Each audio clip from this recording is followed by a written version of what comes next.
when you first moved out here, you were like, oh, I'm going to talk about Chicago and Atlanta and Texas and all these other places where there's crazy gang-related murders happening. You were like, oh, I'm going to leave L.A. alone. That seems like it's out the window. No, it's not yet, because I just seen a video last night. The Kill Squad. The other video that he just did was, Flacco wildin'. That was one of the most federal things ever. You basically said that Brick Baby's version of what happened to Lil Pab was different than the public version that was put out there by the cops, and that therefore Brick Baby probably has inside information, and you're basically like implicating him. Now, I happen to know information that leads me to believe that this is not the case, and the Brick Baby did not kill Lil Pab. But listen, so like that was kind of like a sidebar, right? Like the main purpose of the video was Quando Rondo mentioned Brick Baby name in a song that alluded to people who killed Lil Pop. So so my video was, Quando Rondo is dry snitching or lie snitching on Brick Baby. So, and then in the beginning, though, I had to give context as to why people are linking Brick Baby to this. So I gave the fan theory of it, but I did say I think he's innocent. But me giving the fan theory came across as me saying Brick is involved in the snitching. Some of that stuff you gotta leave. You could talk about it. You a journalist, but boy, you just better watch who you dealing with, because you're real friendly and open to people. You gonna get, and it's not even just LA shit too, because apparently the BDs are actually like very upset with you, and they tied in with people. No, but like I talked to some, and like we squashed, right? Did you? Well, that's what them. That's what you think. See, people will play you. You just be careful. That's all I'm saying. Of course, no. In fact, listen. So, I tapped them with some Muslims, feel me? Yeah, feel me? And their whole thing was, we are all the same. Why are you going against blah, blah, blah, right? Feel me? And I said, you're right? Like, but I just never thought Dirk was a real Muslim. But now I was educated to learn that Dirk family was Muslim from the very beginning, and he's now, he's a real Muslim. But as a journalist, the idea of just not reporting on any Muslim is like, can you imagine if like a podcaster came here and they were like, oh, I can only talk about Bloods and Hoovers. I can't ever talk about Crips because I'm a Crip. Like that would sound crazy, right? If you're a journalist, you should be able to talk about everybody, right? Well, no. So talking about is not an issue, but it's where I go beyond of I wish death. Well, maybe just don't do I'm not that. allowed to wish the death chairs on the top of your head and dancing. Yeah, you wildin'. Facts, right? But before we even get to the other stuff, right? Okay, yeah. We have to address y'all issues. Okay. Where did things go wrong, Milk? From your perspective, where did Adam cross the line? And then you will give your side of the story. Okay.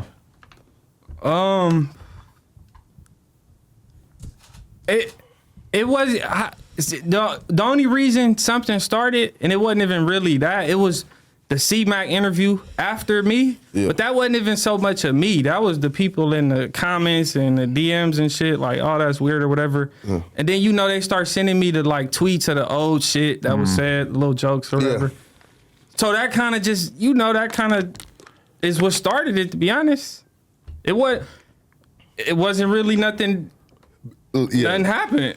From my perspective, there's kind of like a pattern, though, that I've seen with you where you'll get cool with somebody and then within a certain period of time, you'll find a way to sort of like separate yourself and distance yourself from them and talk shit about them.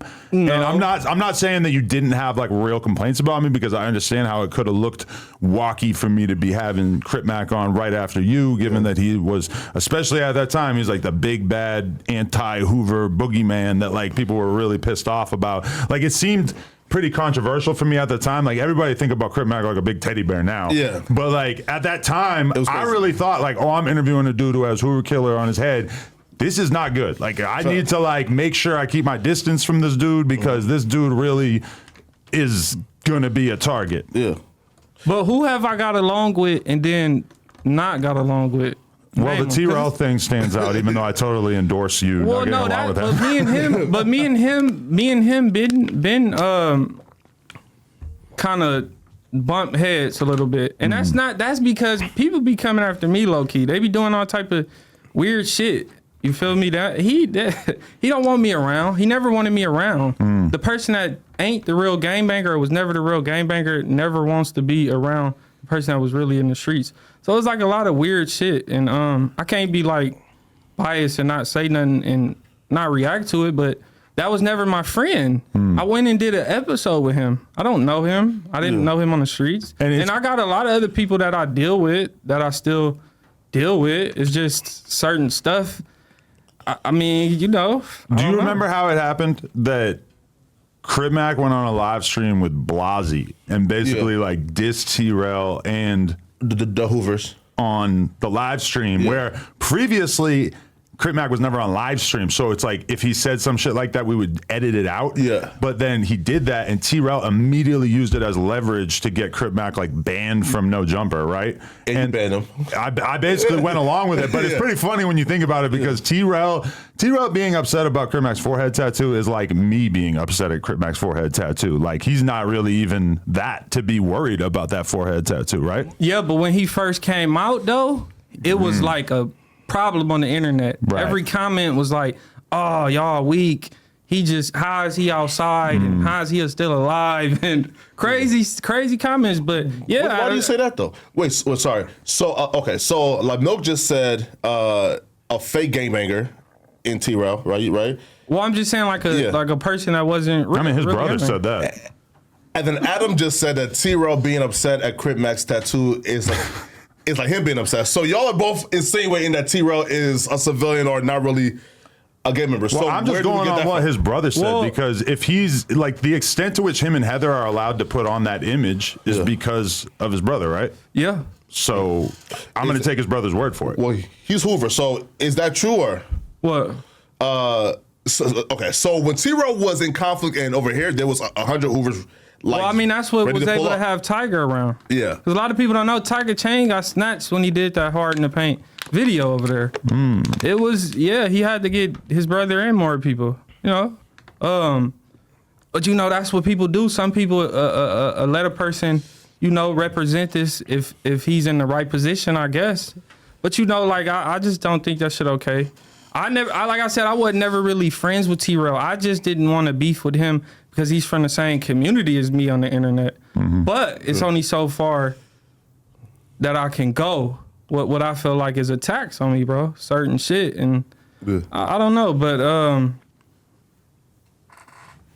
his brother, I mean, how T-Rell, I'm just being honest with you. Before No Jumper, where was T-Rell at?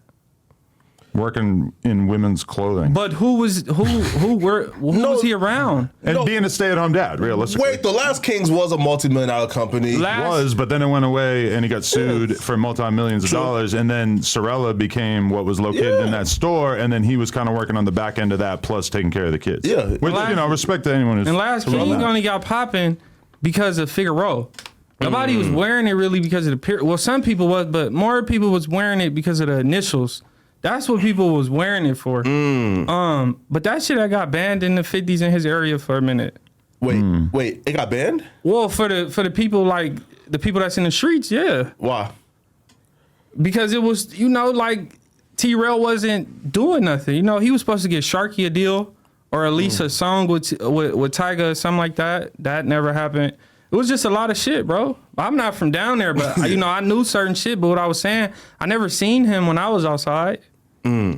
Never. Yeah. Wait. Okay. So then, like, what year, like, was you outside? The last year?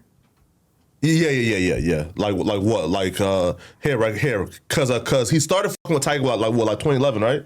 Or 2012? It was somewhere around that, probably a little before that. Yeah. But he wasn't. I would say if he was from Phi Deuce and he was like a gangbanger, I would know who he was. Okay. I would know him, regardless of what people say. They ain't never seen me. Yeah, you probably was in and out of jail, or you was never around me. But people know who I am. I just don't go outside and hang out and participate in gangbanging. I'm not a gangbanger. Wait, what? I've been saying I don't gangbang. Oh, How so could I be a banging. Okay, got you. gangbanger? Yeah, got you.